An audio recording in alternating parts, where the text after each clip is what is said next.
You got to put a little bit more muscle into it now. There you go.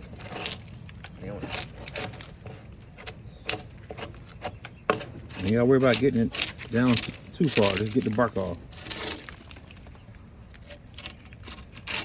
Be careful now. Hold your arm up right here. Make sure you don't get it back from your arm. And just flip it. You bottom. Hey folks, I'm taking a little break, waiting for my nephew to come back outside so he can finish helping me with these fence posts. I just want to sit here and say a quick message. What God has for you is for you, and no man or woman can take it from you. As long as you have God in everything you do, you'll be A-okay. Remember that he said that no weapon formed against us shall prosper, and any tongue that rises against us shall be condemned. And we know that he is not a man that he shall lie, so whatever he saith is the truth. So walk with God and be with God, and you'll be A-okay. Hey folks, just want to give a quick update on some of the fence posts my nephew has scripted for me. Like I said, the tool that he used is called a draw knife. Here it is here. This is a 10-inch draw knife, the curved one. Any of them will work, but I perfectly like using the curved one when I used to do this back in the day. So I'm getting him used to the curved one, but the straight one I will work too. The 10-inch is my favorite size to use. If you can't find a 10-inch or 8-inch, I would do, but I prefer something a little longer. But you can kind of see, still got some sap that's leaking out that's drying, but you can hear that crunch. Everything's drying up pretty good though.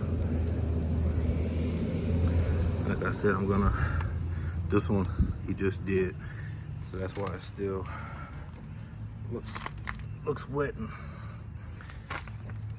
I'm gonna go out there, take him out there so he can grab probably at least about 10. You can load up about 10. Give him something to do over the next couple of days. Just gotta trim up a little bit on those top parts right there, but these are it.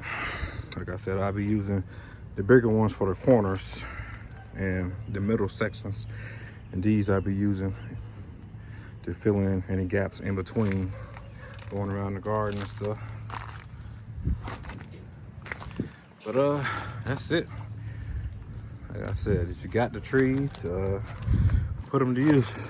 You know, if you go to Tractor Supply or wherever looking to get a fence post of this size, a treated one, 8 feet, you know, 6 or 8-inch one, you're looking at probably about $30 here in this area, $30 to $35. So just imagine how much money you're saving just making your own. If you don't have a chainsaw, you can go out and grab about chainsaw for maybe about $160 or so. Get the draw knife for about 25 bucks, and just with a little bit of time, go out there, chop down the trees, and make your own fence posts. Like I said, these are some nice size posts, so I'm gonna be probably just go ahead and burn the whole things. When I mean burning them, I'm gonna set them in the fire long enough just for them to get a good char on them, and then take them out. Then once you do that, they should be sealed and protected from the elements, and they should last, if you do everything correctly, I would probably say as high as 25 years probably. But on average, I would probably give them at least probably about 10 years.